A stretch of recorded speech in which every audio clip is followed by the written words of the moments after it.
Hi ಎಲ್ಲರಿಗೂ. ಇವತ್ತು ನಾವು ಹೆಲ್ದಿ ಮತ್ತು ದೇಸಿ ಪಾಸ್ತಾನ ಮಾಡೋದನ್ನು ನೋಡ್ಕೊಳ್ಳೋಣ. ಸಬ್ಬಕ್ಕಿ ಸೊಪ್ಪು, ಮೆಂತ್ಯ ಸೊಪ್ಪು ಎರಡನ್ನೂ ಚೆನ್ನಾಗಿ ತೊಳೆದು ಕಟ್ ಮಾಡಿ ಇಟ್ಕೊಳ್ಳಿ.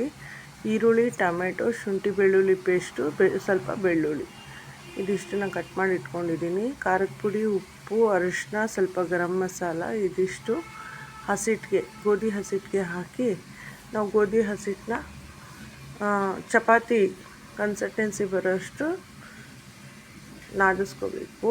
ನೋಡಿ, ಚಪಾತಿ ಥರ ನಾದಿಸ್ಕೊಂಡು ಅದನ್ನು ಲಟ್ಟಿಸ್ಕೊಂಡು ಚಪಾತಿ ಥರ ಕಟ್ ಮಾಡ್ಕೋಬೇಕು. ನಾವು ಡೈಮಂಡ್ ಶೇಪ್ ಥರ ಕಟ್ ಮಾಡ್ಕೊತೀನಿ. ಆ ಕಟ್ ಮಾಡ್ಕೊಂಡಿರೋದು ನಿಮ್ಗೆ ಯಾವ ಥರ ಶೇಪ್ ಬೇಕೋ ಆ ಥರ ಕಟ್ ಮಾಡ್ಕೋಬೋದು. ನಾನು ಡೈಮಂಡ್ ಶೇಪಲ್ಲಿ ಇಲ್ಲಿ ಕಟ್ ಮಾಡ್ಕೊತಾ ಇದ್ದೀನಿ.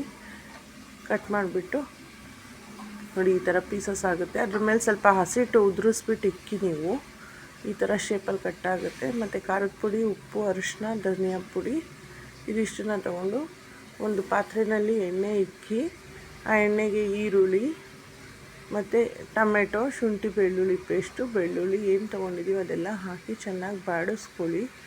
ಚೆನ್ನಾಗಿ ಸ್ವಲ್ಪ ಮೆತ್ತಗಾದ್ಮೇಲೆ ಅದಕ್ಕೆ ಖಾರದ ಪುಡಿ, ಉಪ್ಪು, ಅರಿಶಿನ, ಧನಿಯಾ ಹಾಕಿ ಚೆನ್ನಾಗಿ ಬಾಡಿಸ್ಕೊಳ್ಳಿ.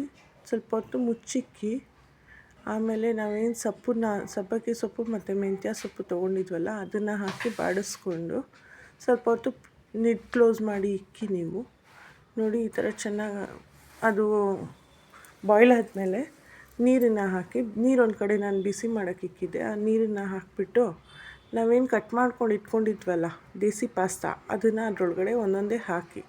ನೀವು ಒಟ್ಟಿಗೆ ಹಾಕಿಬಿಟ್ರೆ ಎಲ್ಲ ಅಂಟ್ಕೊಬಿಡುತ್ತೆ ಮತ್ತು ಅದು ಗಟ್ಟಿ ಆಗುತ್ತೆ. ನೀವು ಒಂದೊಂದು ಬಿಡಿಸಿ ಹಾಕೋದ್ರಿಂದ ಅದು ಉದುರುದಾಗಿರುತ್ತೆ.